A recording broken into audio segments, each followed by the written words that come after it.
Shenron. I've never been this tired. The end of Dragon Ball Super is getting closer. We will finally find out what fate awaits Goku and Vegeta at the end of their lives. We know that they will not be human forever and that divine life is waiting for them, as they are the heroes of humanity.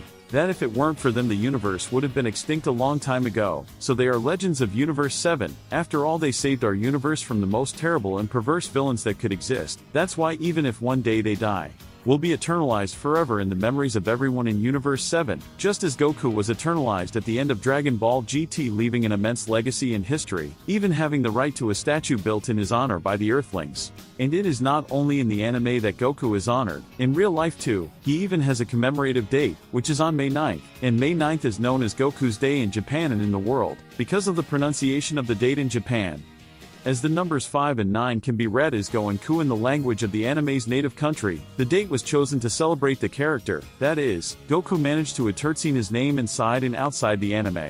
So you can be sure that the end of Dragon Ball Super will be done with a lot of prestige to the character, who will undoubtedly have a happy ending, on the other hand a sad one for us fans, because we don't want it to end, and the end of Dragon Ball Super for us would be very sad. Just like it was the end of Dragon Ball GT, which no matter how many times I watch it I will always cry. If you never cried with the end of Dragon Ball GT, then I'm sorry to inform you that you have no feelings. Now what can happen to Goku and Vegeta at the end of everything?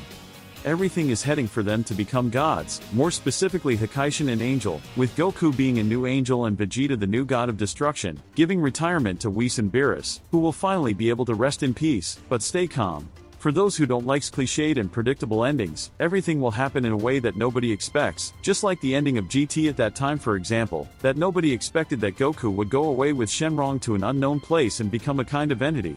In Dragon Ball Super, despite the end being different from GT, it will not be so mysterious, as we will finally see the nomination of Goku and Vegeta as new gods of Universe 7, with all friends and family present. That is, imagine how exciting it will be to see all the characters gathered in a ceremony of contemplation of the new gods, who will administer Universe 7 from now on, Vegeta destroying everything that delays the development of the universe and Goku guiding him, being the two most powerful figures in the universe, chosen by Whis and Beerus and nominated by Zeno. I dare say it will be the most epic moment in anime history. No anime would be able to do something as brilliant as Dragon Ball. Now when and how is all this going to happen?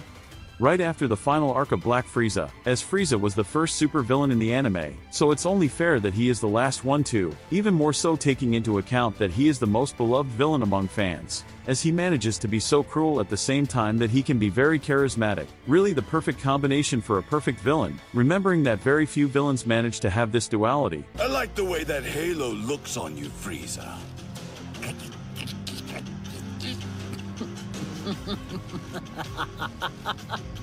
Thank you, but we both know it'd look even more fetching on a prince. Shall I give you one?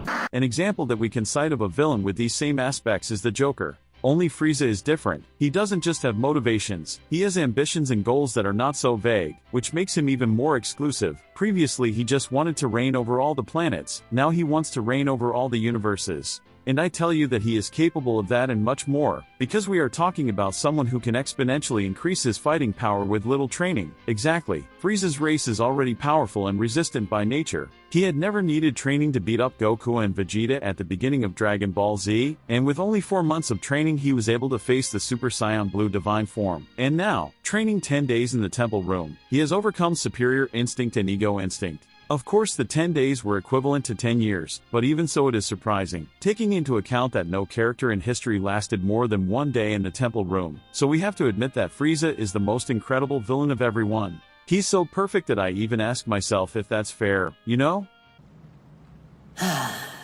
Thanks, Baba!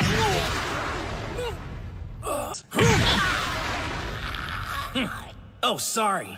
Mine just slipped too.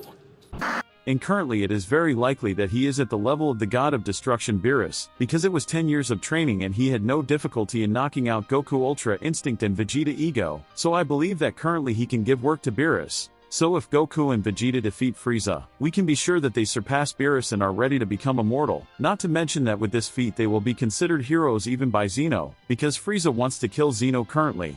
So imagine the prestige and respect that they will have to stop a villain that not even the gods of destruction could stop. That's why their destiny is to reach the top, because from the beginning of everything they gave signs that they would reach, however much each other's goal has always been to overcome. Willpower combined with their natural talent due to the fact that they are Saiyan made them unstoppable and with unlimited powers, which without a doubt can pass Xeno's day if they never stop training. Because we have to remember that Saiyans don't, there are limits, they can reach any level. Remember that at first we thought it was impossible for Goku to reach Beerus, until Beerus felt afraid of Goku using Kaioken in Super Saiyan Blue. So you can be sure that yes, they are capable of surpassing the gods, angels and even superiors like Daishinkan and Xeno, and if they are immortal these chances multiply, as they will be able to train eternally without physical wear and tear, as angels and gods are immortal. The only way to kill a god of destruction is to kill all the Kaioshins connected him, and the only one who can kill an angel is himself. If he fights seriously, and he doesn't even die, he just disappears. Now if Goku and Vegeta cannot defeat Black Frieza, which is also a possibility, we can't forget that Dragon Ball is a box of surprises, anything can happen. Even so, if Frieza is not defeated, he will remain reigning over the universes above Xeno, and the anime will go on, with Goku and Vegeta doing their best to rid the universes of the Emperor, or rather dictator, Frieza. What do you think of all this? Wait, Kakarot! Where are you going? You're going to train alone! The video is coming to an end. Don't forget to rate and comment if possible. A big hug to everyone. All the best always. Thank you very much for watching, and until next time, bye.